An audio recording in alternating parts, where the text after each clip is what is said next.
I would say systems would probably be one of the more prominent takeaways there. But having these guardrails in place, these systems in place, ultimately led to sound asset management, and how to lead a firm and sustain a firm for 5 decades plus. Welcome to Multifamily Insights. I'm your host, John Casman, and I want to thank you for joining us for another great episode. If you are enjoying the show, get some good value, let us hear about it. Leave us honest feedback and review. We'd love to hear from you, but also it helps other listeners find this show and get the same value you're getting out of Multifamily Insights. And if you haven't done so already, or this is your first time listening, be sure to hit that subscribe or follow button. Today, we're going to be talking to Kyle Mckinney. They say you're the average of the 5 people you spend the most time with. So if you want to grow as a multifamily investor, you have to spend more time with other multifamily investors. And an easy way to do that is to join our apartment investing mastermind group today.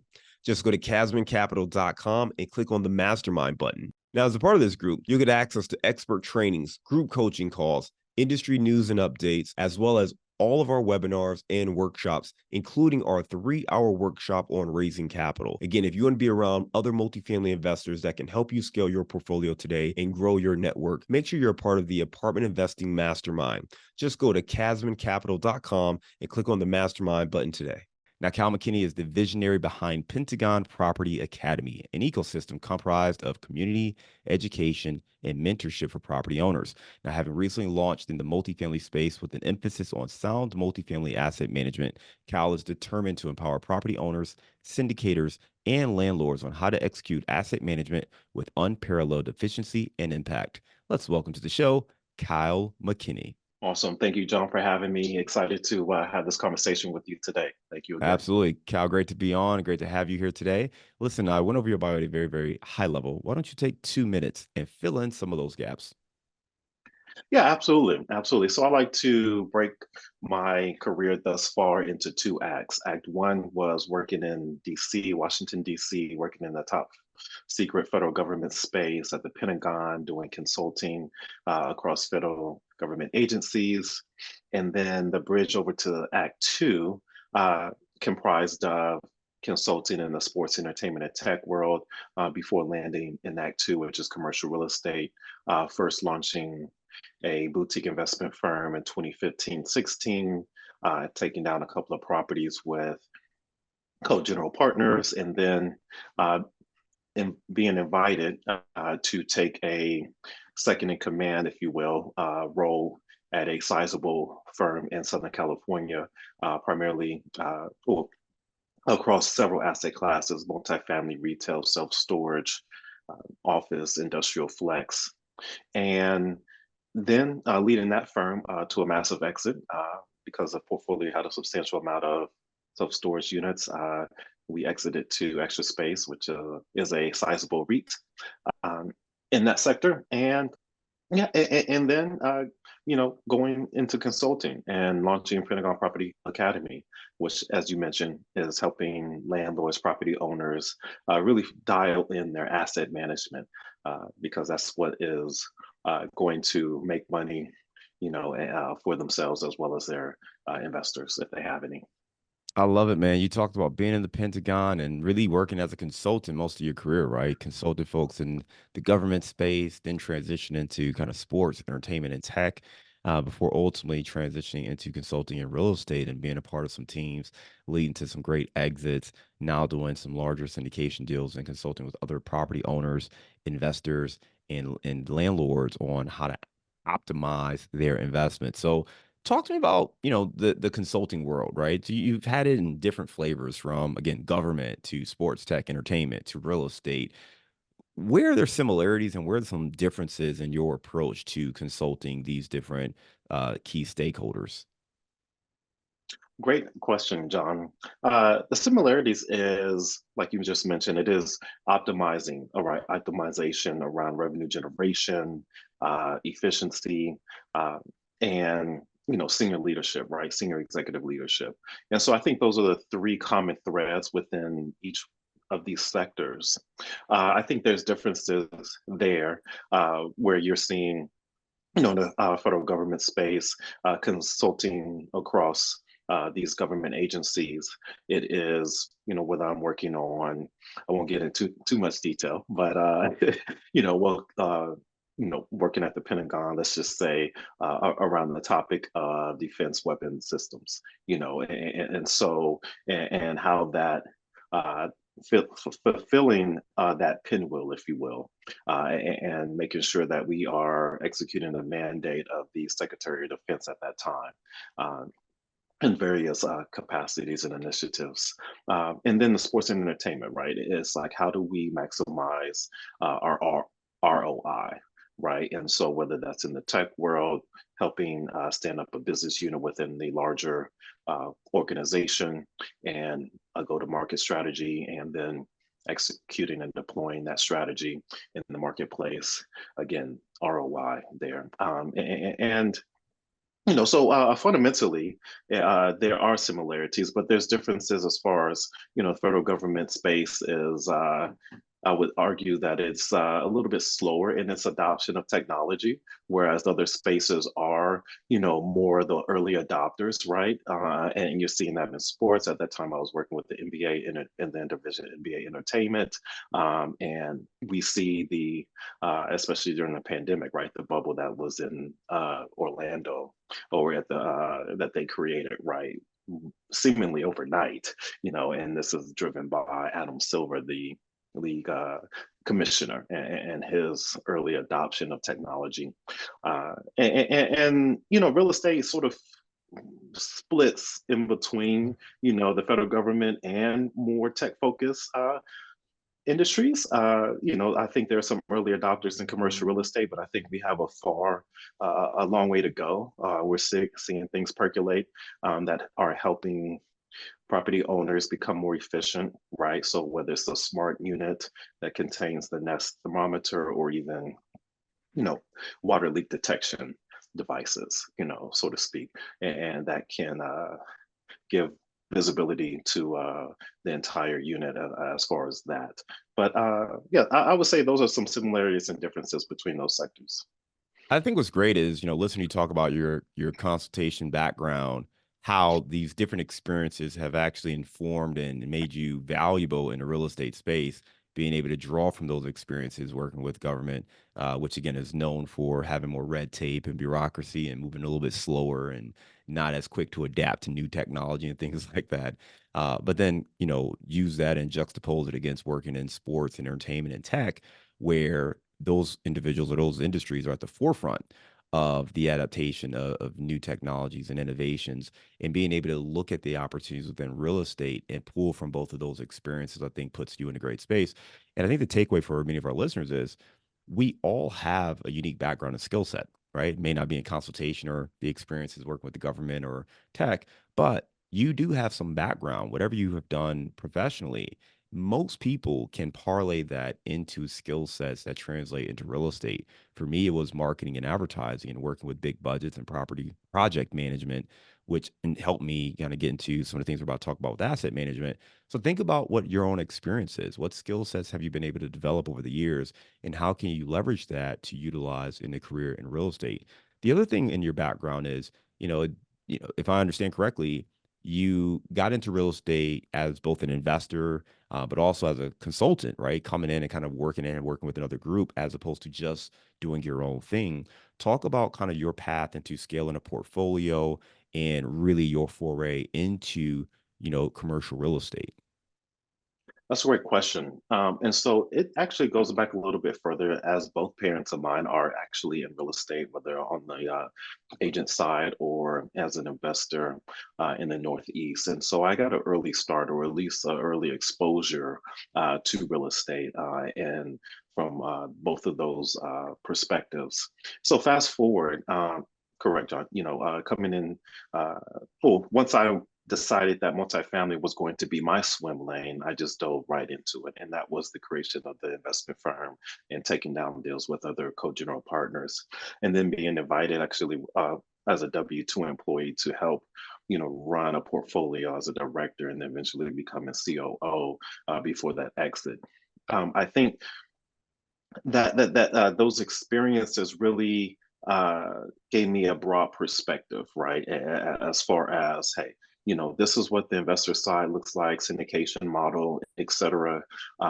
And raising capital, helping to raise capital, and creating a brand and marketing, etc.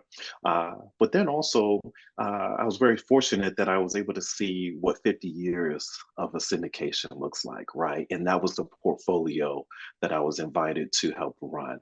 And you're talking about the three owners of this firm starting in the early 70s, right? And by time I started, they were 50 years in. Early syndications, pulling investors' monies together, right? And then just the extension, just growing from there, eventually reinvesting their own monies. And then, I think a lot of us aspire to have investors in our deals, even if we are able to cash them out, right? And say, hey, this is a big thank you. And I saw what that looks like, right? Because it's like, hey, 50 years later, you're having the investors, the initial investors, their trust receive these distributions, right? And so many takeaways there. And, again, very fortunate position to be able to download the expertise of 50 years, right? And Yeah. wildly successful investors, and especially, being able to exit and, was able to, uh, you're talking about, semi-institutional level, right? At that scale. So that's so intriguing, right? Because most of us will not know, at least for another 30 or 40 years, Yeah. what it takes to build a 50-year, real estate investing business. If you, I'm sure you've asked these questions to those principals, right? If you could download the best advice or the greatest insight to have a sustainable business for 50 years when it comes to syndications, raising capital, and operating, what would some of that advice or some of those insights be? Systems. I would say systems would probably be one of the more prominent takeaways there. Uh, for instance, there was a system for everything, whether it was so I led 45 employees, I have 7 direct executive reports. And each department had a system, whether it was accounting and finance under the controller, or it was HR, or it was um, how we conducted our audits at each location, to having guardrails in place. We, for instance, as far as expenses, we uh, anything over $15,000 had to sign off. Had to be a sign off for the principal, right? And so myself, and then and my boss, and eventually myself, had to get things approved that were over $15,000. And we talk about, and I call that out because we talk about, or we hear about the horror stories, right? Oh, this person, you know, didn't there was a some mishap that happened on the finance side of the business. But having these guardrails in place, these systems in place, ultimately led to sound asset management. And really how to uh, again lead a firm and sustain a firm for 5 decades plus. No, I love it, man. Systems is key. We hear that over and over. And, you're talking about 50 years of experience there coming from those partners. Those systems are key. So absolutely makes sense that this is something you want to be looking into for your own business. We talked a little bit at the beginning of the show about, a lot of the emphasis is on finding deals, right? When you're new, starting out, getting your business going, you're focused on finding that deal, raising capital for the deal, not as much emphasis on what happens next, right? Now you own the property, you're managing the asset, you're trying to execute your 5-year business plan. And sometimes people make mistakes, right? And run into challenges. So talk to us a little bit more about what is that process from going under contract, getting through due diligence and closing, raising the capital. Now you own this property. Now what?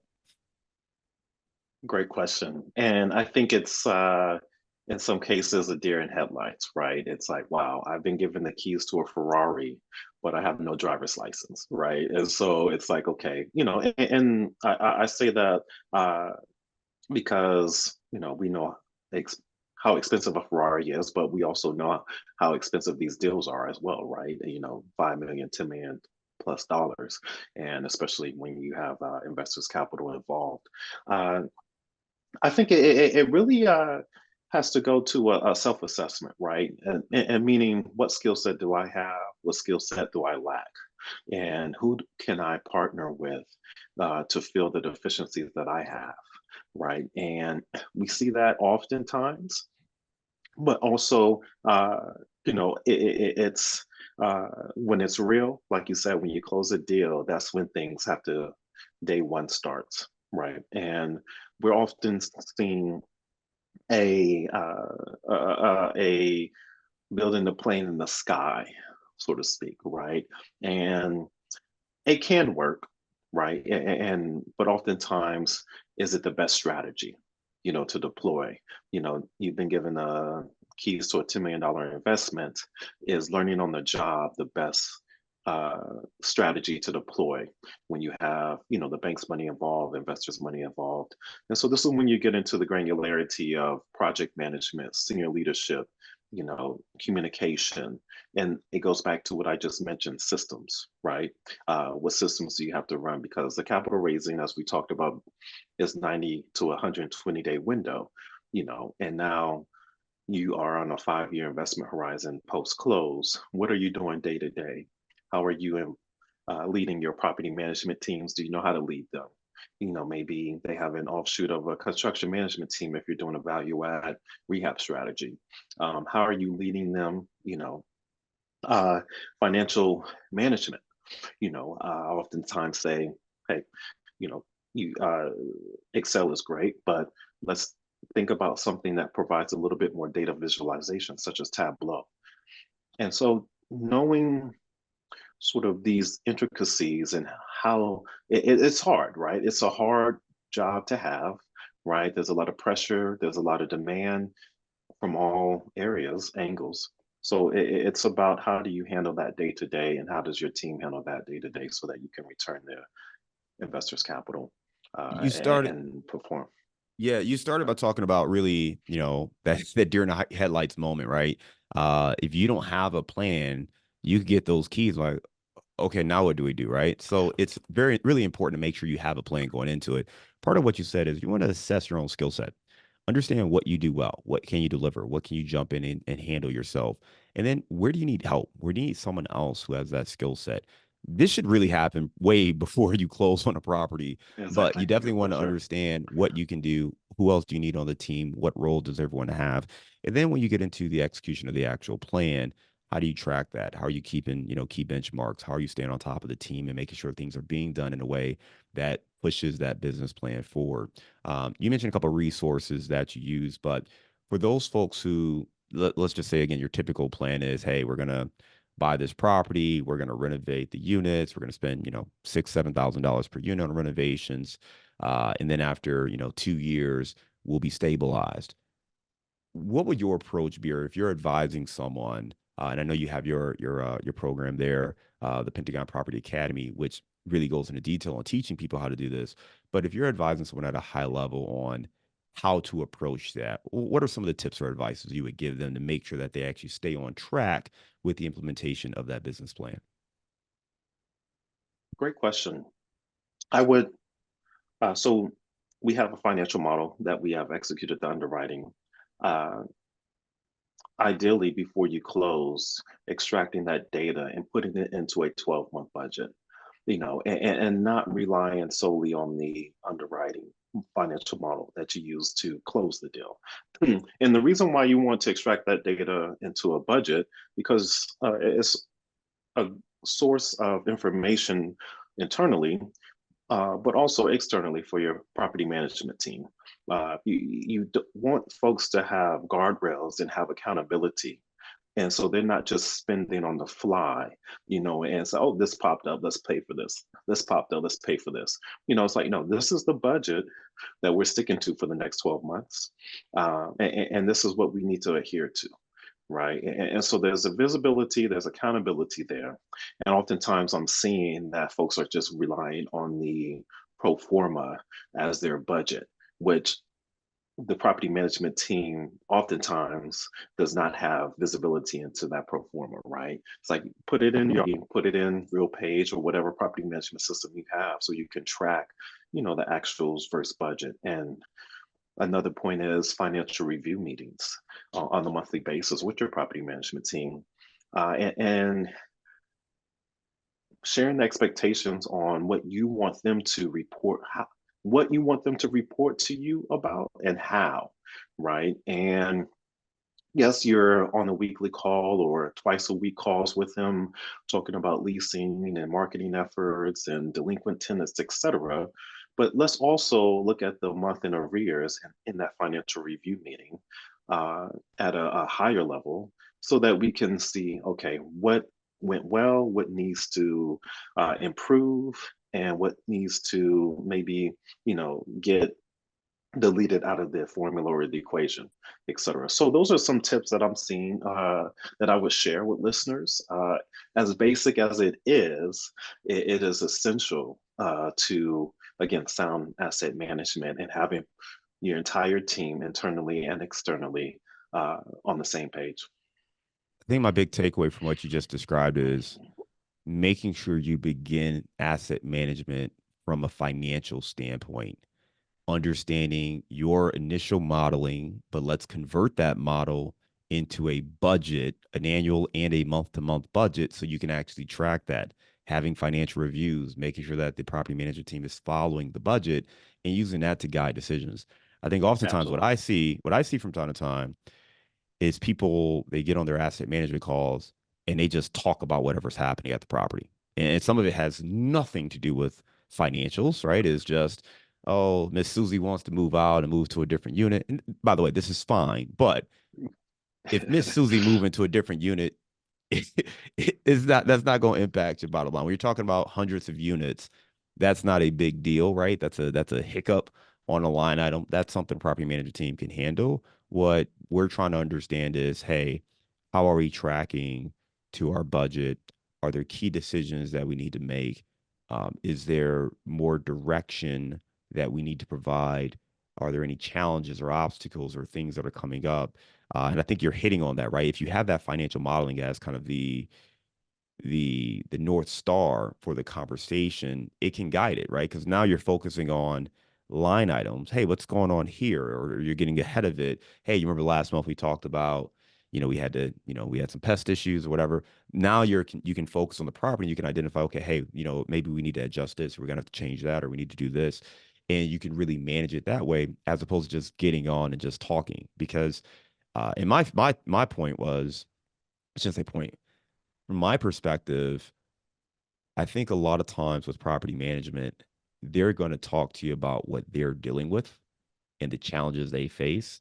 And some of those things make maybe inconveniences, but it's also part of the job, right? So those things as an asset manager, you shouldn't get too bogged down in the day-to-day, inconveniences that a PM is going through.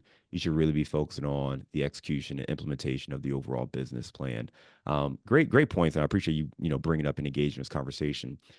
You talk to a lot of people. You help a lot of investors really, take better ownership of their assets and deliver better results. What's the biggest mistake you see property owners and investors make when it comes to asset management? I would actually say that sound financial management and how to execute that, right? Because, like you just mentioned, John, that is the North Star. That is the manifesto, that the operation manifesto that we are making decisions on from a day-to-day basis or through, right? An extension of that is, I like to say to executives and owners, is that every number has a story, right? And there's a narrative behind every number. And so when you're looking at a number on an income statement, you need to ask your question, excuse me, you need to be able to answer questions that why did that happen? And why did that happen? And then why did that happen?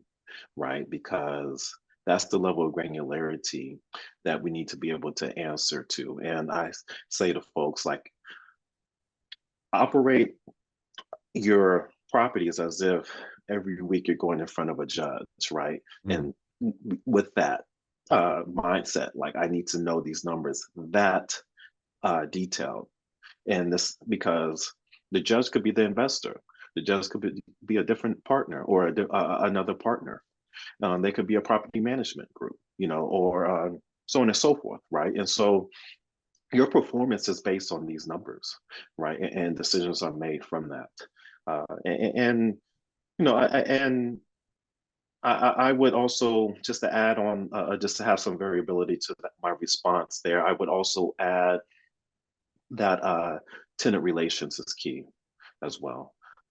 Regardless of how small your property, if it's a duplex or if it's a 10 unit or if it's a 200 unit, I think tenant relations, essentially the bread and butter of multifamily, right, revenue is key.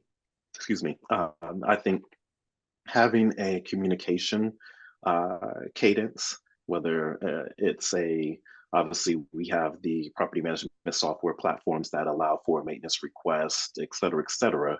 However, seeing beyond the transaction of that tenant, right? The first of the month is today, right? And so it's like, yes, the cash flow will be there, but it's like, how do we enhance their experience, right? How do we empower them? How do we send out a monthly newsletter saying, hey, if you're looking for a side hustle job or a primary job, here's a few resources in your community that we found that might be able to help. Folks are going through a tough time right now, right? And so it's like, and so there's a double bottom line here, right? There's the NOI, but then there's also the impact bottom line, I like to call it.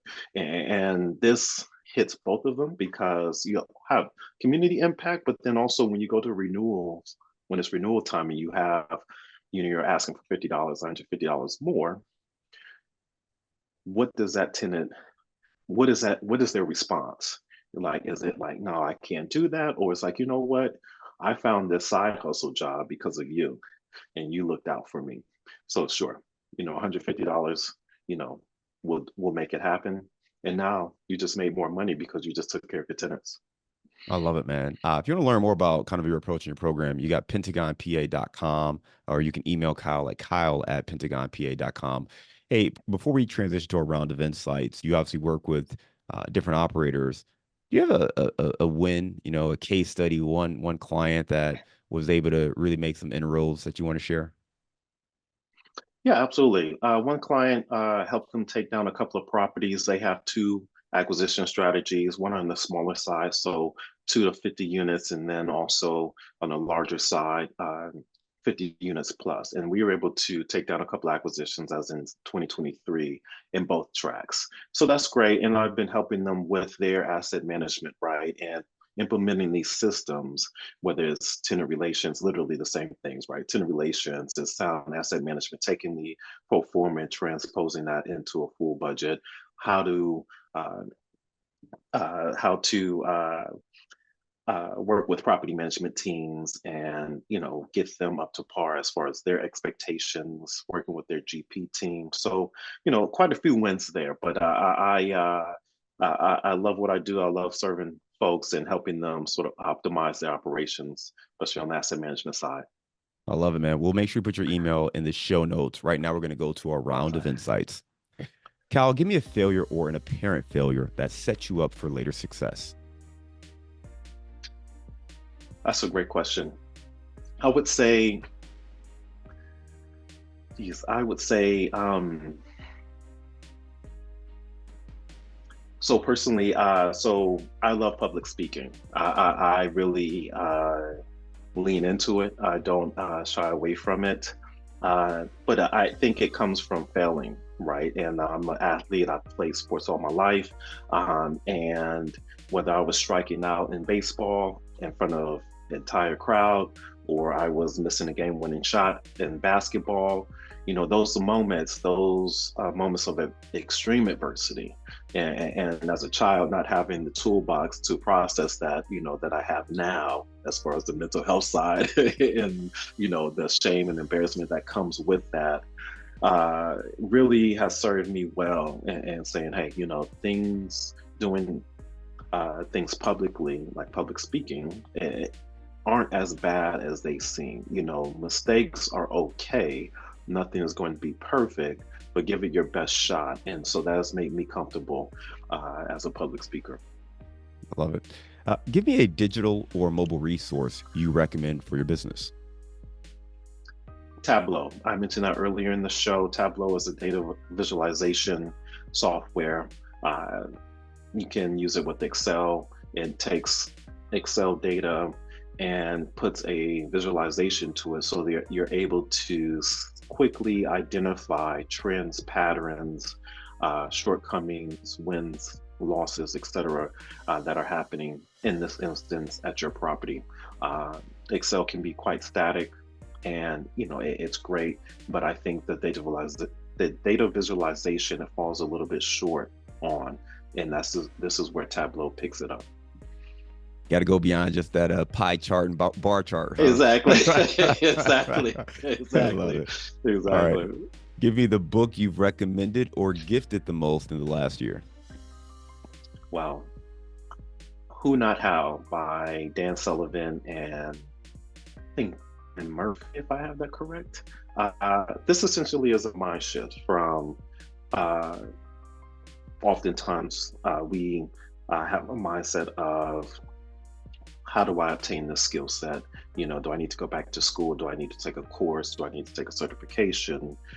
This book shifts that mindset to a who. Like, who do I know has this skill set? Who do I know already has this degree or this expertise that I can leverage to create a business partnership, create a business, execute my vision, my plan, etc.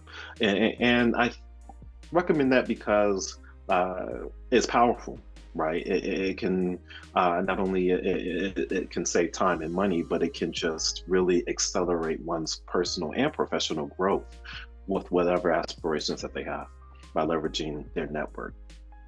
What's a daily habit that helps you stay focused on your goals? Meditation. And I'll give you three. I'll give you two bonuses. I'll say in the health and wellness. So it's working out, meditation, and journaling. Being able to come to the workspace with a clear head. That really, through meditation and journaling and working out, is my daily medicine. Give me your number one insight for being a great asset manager. Staying cool, calm, and collected, and being even keeled. Things are going to go wrong. It's inevitable. And when you're leading people, people are complex. Humans are complex, complicated folks, and we're unpredictable. And so when you're managing assets that are residential assets, such as multifamily, things are going to happen, whether it's on the asset management team or at the property level, as far as tenants. And so being able to see things clearly with the calm demeanor is a great tool to have. Love it. All right, let's lighten the mood, man. You are based in Los Angeles. Give me your favorite place to grab a bite to eat out in LA. Ooh, so I'm a foodie, but one of my favorite restaurants is Open Sesame. I believe that's on Beverly in the middle of LA. It's a Lebanese Mediterranean food. It's fantastic. They have just, chicken shawarma, just flash fried cauliflower. I mean, the whole nine. It's fantastic. It's a great atmosphere, approachable price point, and yeah, in a great cuisine. I love it, man. Open Sesame. We'll put that on the list and in the show notes. Lots of good stuff, Kyle. You talked about your journey and background, being in consulting for different industries, getting into real estate, and ultimately moving over to the consultation space where you're now helping other investors through Pentagon PA, Property Academy, and really helping folks learn how to be better asset managers, focusing on the financials, understanding the people, tenant retention, building those relationships, and just really optimizing that property once you take ownership of it. Again, for folks who want to learn more, they can go to your website, pentagonpa.com, or they can shoot you an email, kyle@pentagonpa.com. Kyle, thanks again for being a great guest and coming on Multifamily Insights. We look forward to staying in touch with you and hope you have a great day.